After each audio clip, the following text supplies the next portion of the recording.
Hello, everyone, and welcome to Finalizing Your Common Application.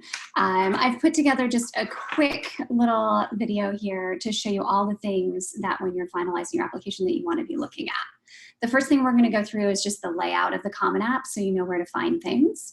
The second thing is going to be how to create a PDF so that you can look through and do sort of that last review. And then once we create that PDF, I'm going to show you what to look for when you're finalizing the application. So when you first log into the Common App, this is Finley, my dog's Common App, you have the Dashboard tab. The dashboard has all of the schools that you've currently added to your Common Application. It also has, as long as you've chosen if you're applying early action or early decision or rolling, it will show you how close you are to the deadline. A new feature this year, which is interesting, is that it will also show you when you're getting really close to a deadline. So the deadline for early action for University of South Carolina at Columbia is October 15th, and it will count down the days for it before you have to turn in the application. So that's the dashboard. The next tab that you'll see is your specific colleges. And on each one of these tabs, you basically, when you choose a university, and today we're going to use Fordham as our example. When you click on it, the first thing that comes up is all the information that you need. Your options for deadlines, other information, right? They're saying that dance and theater applicants are required to select early action. It tells you the fee, the testing policy, right? So this is where it would say if it's test optional, they are currently saying always required. And if you want to know what tests you need to send or more information on testing, this will bump you out straight to there. There's a section on the Common App that's optional for colleges, that's courses and grades. Some ask for it, some don't. They're not using it. And then they're telling you the other things that they need. These are pretty standard. Most schools are going to need all of these different pieces, but it does tell you how many letters of recommendation. Okay, and then any additional information, and I actually chose Fordham because there are additional college questions, but there is not a writing supplement. It just makes this a little bit easier for us to go through. So when you click on a school, when you're in this tab, you're basically going to go to that information. Okay, now the other thing on the left-hand side is questions. And today, what we really want to stress is that you need to have all green checks on both, excuse me, on both the university side, right, within the college, as well as your Common App to be able to send it. So we'll go through that in a little bit. The Common App is the piece that goes to everybody. And in order to finalize your application, you need to have a check mark in all of these different areas. So if you go through and you don't have a green check mark, you usually click on it. And one of the sections is going to not have a green check. You go to that section and you figure out what it is that you've not filled out. So that's a really easy way to go through. Most students have made it through. We're definitely getting green checks. We're in good shape as far as that's concerned. Another navigation tool that's really important is that for each section, instead of having to scroll down and go through all of these different things, there's this preview button up here. The preview is just a quick way of saying, okay, what do I have in this section? And you can read through it and actually proof it right there for that particular section. You can print it as well. It is not as good as the full PDF that I'm going to show you how to make in just a minute. And it also only previews this one section. So, right, if I want to go to address, I'm going to have to preview that in its own section. So it's just a lot of clicking. That's why I prefer the PDF. There are a couple of things that are important to note in terms of the green checks. If you, in your activities section, have clicked the part that says, do you have any activities you wish to report? And yours says no, right? If you click that by accident, it's going to give you a green check. So when you go to your PDF, make sure that your activities are in there, right? Because this can be a very deceiving green check. The other thing that is kind of a deceiving green check is that at the additional information section, right? It defaults to no, you don't want to add any additional information. So that will be a green check. It'll let you move forward unless you change it to a yes. So those are two little pieces that you just want to pay attention to. So once you have all your green checks, we're in the Common App, right? You have all your green checks. Here's the deal. You can't, from the Common App tab, send the Common App. It doesn't work. You can only send the Common App through a college. Okay, so today we're gonna look at Fordham. So when you're in Fordham and you've got all of your checks, there is a review and submit button. You press on that review and submit button. And it tells you the phases, right? Students get very stressed out about this because they think they're about to submit their application. I promise you, there are plenty of stages. You will know when you're submitting your application. The first thing is to review your application, and that's where we're gonna create the PDF. The second is then you have to pay, right? You're gonna have to put your credit card in if there's a fee, or if you've been sent an email that says you can apply for free, there's usually a code. It's like a coupon code. Then you're gonna have to literally press a button that says submit my application. So a lot of students are asking, well, once I submit my application, how long does it take to get to the university? And the important thing to note is it gets date stamped. So when you submit it, it is actually the date that you submit it and the time that you submit it. And that's what's important. You have to submit it by the deadline. Important thing to note, the deadline is 11:59 Eastern time, okay? We are in a position, students should never be sending things the day that they're due. But if by chance something has happened and you need to do that, please remember they're on Eastern time. Okay, so here we go. The review and submit button. Scary to hit, but actually perfectly fine. So what this does is it generates this PDF, okay? And what you wanna do is review this PDF. When you come up to this screen, what you wanna do is download it, okay?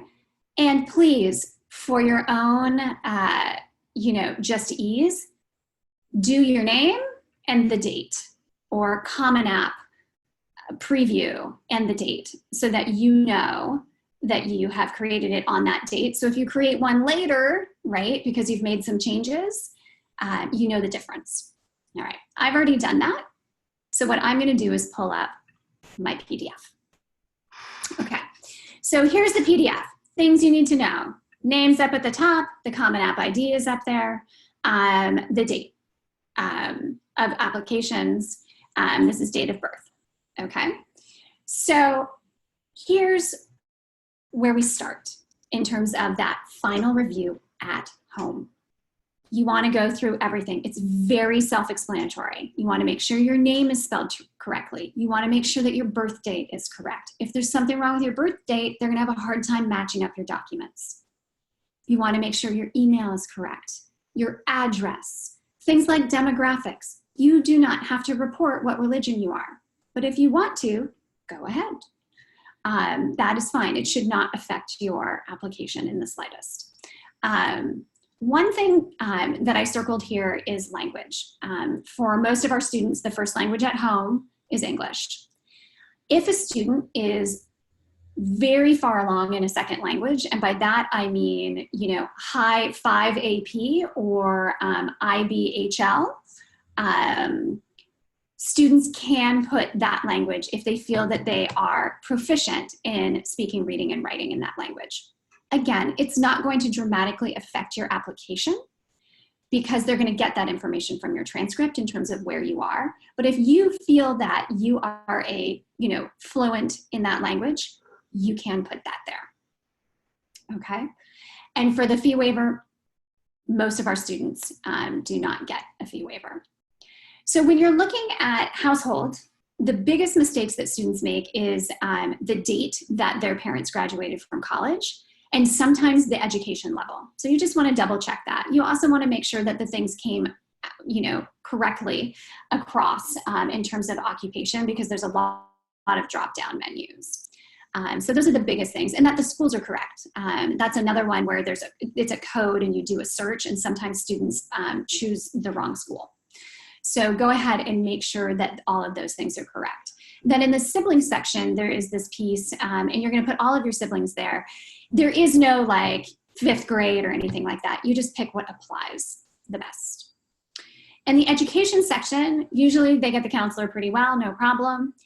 If a student has college credit, so either you have done dual enrollment, meaning that you enrolled at your high school but also at the community college, or if you did a summer course and you got credit for us, make sure to talk to us about it because we want to make sure that it's entered in the correct way. There are some rules around dual enrollment and other things about credits that we need to decide whether excuse me, it's the right thing to put another college and university.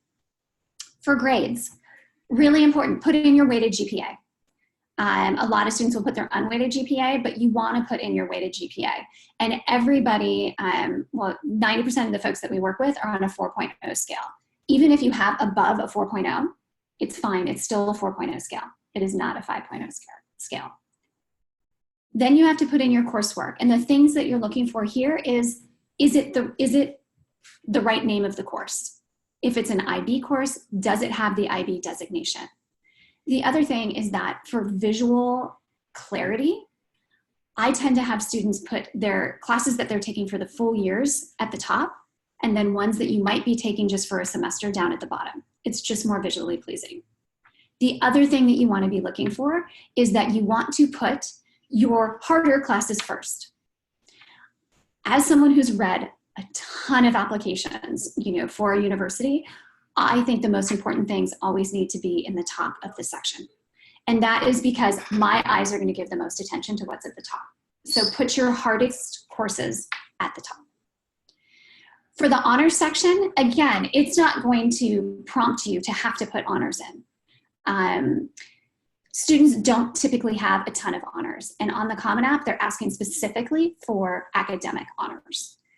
I do let students put things in here like a Presidential Service Award, Girl Scout Gold Award, anything that has to do with national merit, students if they're California Scholarship Federation, or if you got a specific award for a subject. All of those can go in here. Future plans, don't stress about the future plans, okay? You don't want it to be so off base in relation to what you're choosing as your potential major at the college. But this is just kind of a general, like, hey, do you think you might want to get a PhD someday? Like, then great, go ahead and get a PhD if you know that you're thinking about an MBA. So don't worry too much about that. That's not something that colleges are paying a ton of attention to. Testing section. It actually will take the highest of each section. So it's kind of like a super score in this testing section. But the issue is they're not recalculating your composite if you're on the ACT. Okay, so what you're doing is looking for your highest score and then the date that you took that test. So on the right-hand side, it looks like all of my scores are from April or February. And so when I go to the test taken, it's 2, right? Because those are the 2 that I need to report to get them these scores, all right? And I'm not taking any more tests in the future. If you are taking a later test, you note it here. If you took more, if you had more dates that end up on this right-hand side, then that needs to match the number of tests taken. SAT subject tests are optional, right? And there's some schools that want it or highly recommend it and some that don't. So this is a section for each school you want to pay close attention in terms of do you want to report them or not. If they are not above a 700, I don't recommend reporting them.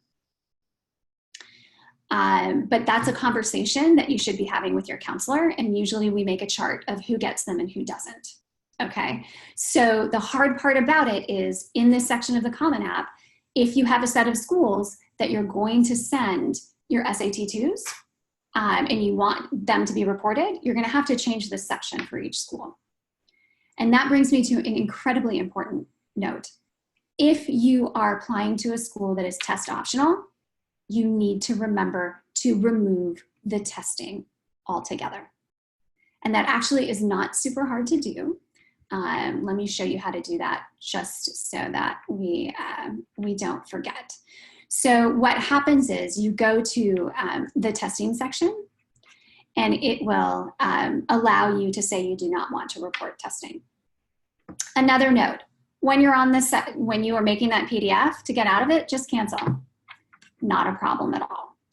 So back in your Common App, when you look at the testing section, okay? So in addition to sending scores, do you want to self-report scores? You say no. If it is a test optional school and you don't want to send your scores, click no. And now, when I preview the testing section, it says there are no scores to report. And that is fine. And then you'd go back in and say, okay, yes, actually I do want to report scores for the schools that you want to report them. And actually it brings it all back, right? You don't have to enter them in again.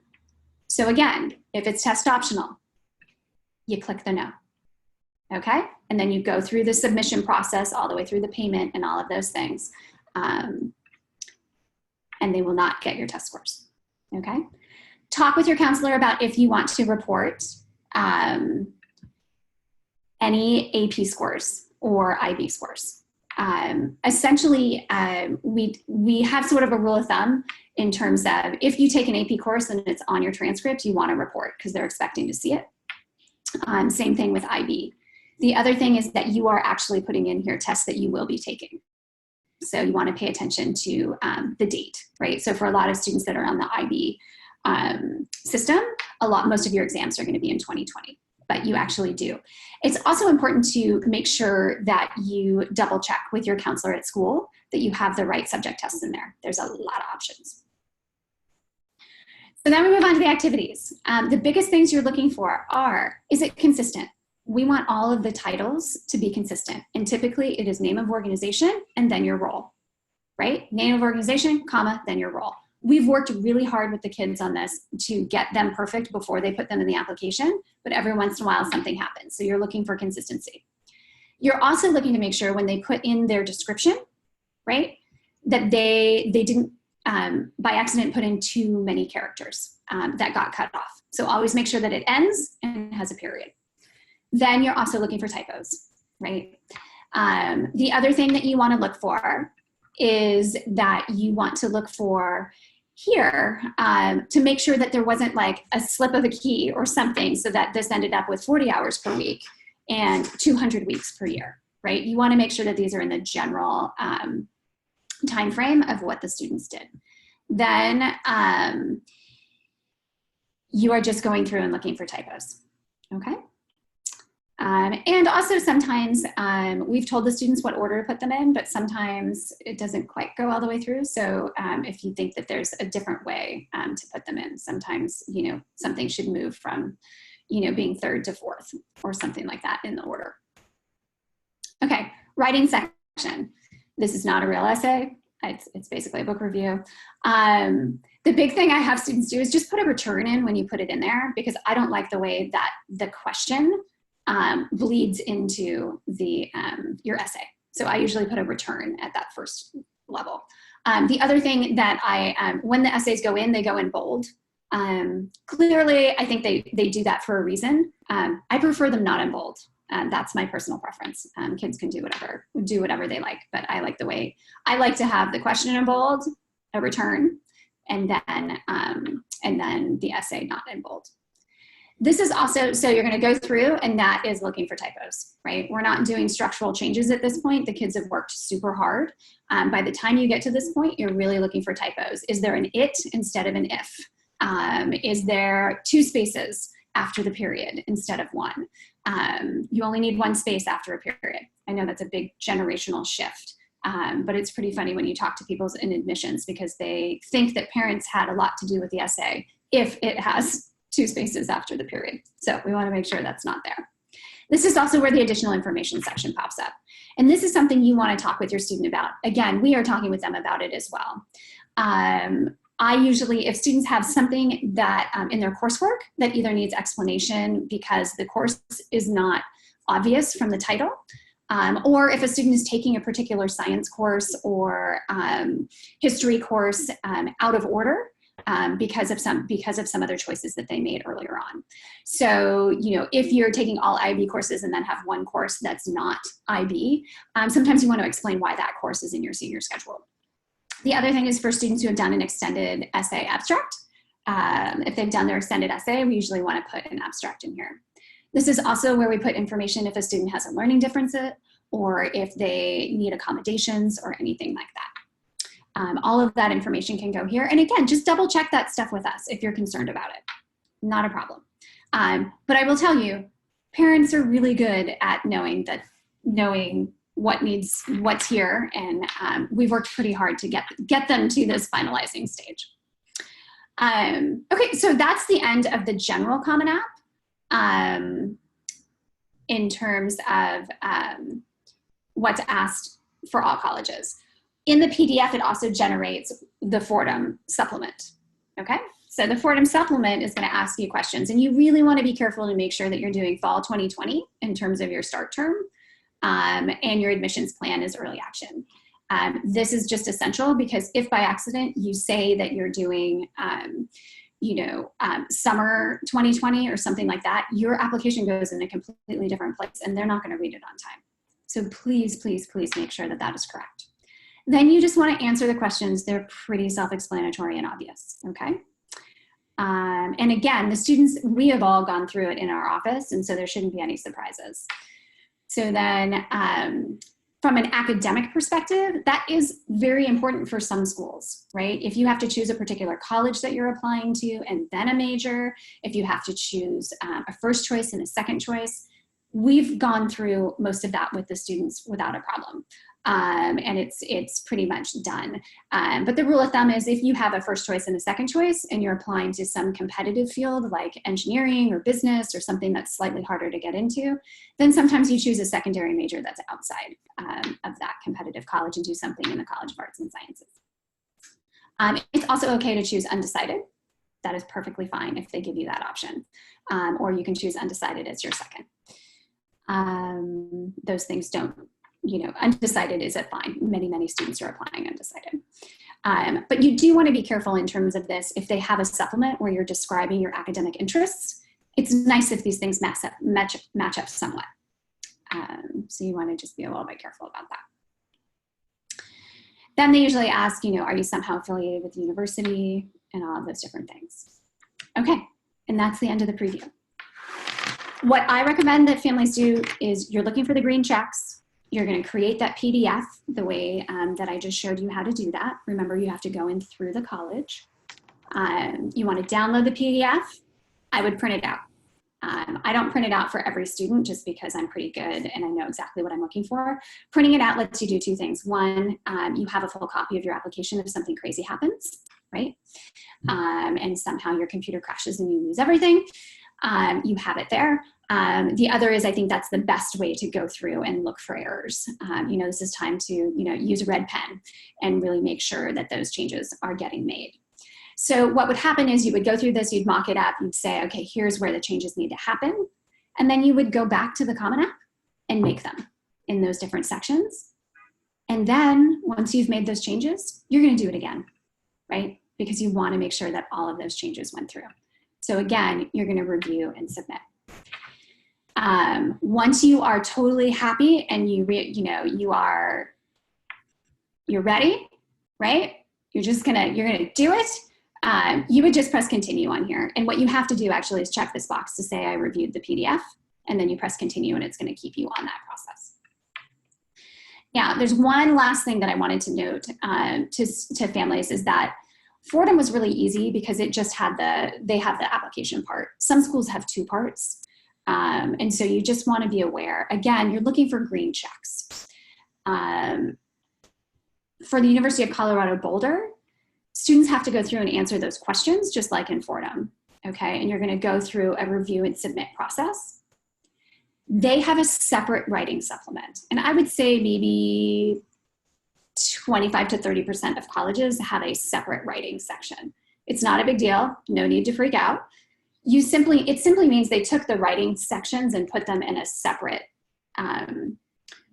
they broke it up. right? A lot of schools will ask writing questions and these questions up here, but they've broken it apart. And what's important is that you have to review and submit the writing supplement, okay? So, and in order to send that writing supplement, you have to, the Common App must be submitted, right? And the questions above. So basically you need to do it just like we did with Fordham and submit it, come back into the application, and then it will allow you to submit, okay? Once you have submitted, it will go on your dashboard. And again, it will have a green check and it'll say submitted, and it'll have a time and a date and all of that. That's what you're going for. If you go to your dashboard and it says that it's sent and it's all clear there, it is done. So you just always want to do that as a last check to make sure that those things happened. Now, look, sometimes applications go in and there's a minor mistake or something like that. It's not a big deal. You can always go into your Common App and change it. And my recommendation is that you don't send your first choice school first. Send something else. Maybe send one of your foundation schools. But the process is get those green checks,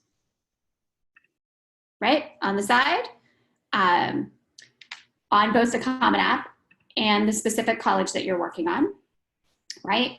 Then you're going to create that PDF, you're going to download it, you're going to print it out, you're going to go through it, then you're going to make changes, and then you're going to go through and send it. And I know this all seems super overwhelming, but you have to understand that millions of students do this all the time, and the majority of them don't have a lot of adult supervision to do it. It can be done. You guys have totally got this. And it'll be really exciting when the applications start going in and the students, keep moving through the process. And once you finalize that Common App, for the most part, you don't have to spend a lot of time reviewing it. So I hope this has been helpful. As always, contact us. But I really believe that you've got this. That there really shouldn't be too many things that you need to ask us by the time the kids are asking you to go through that last time. Take care.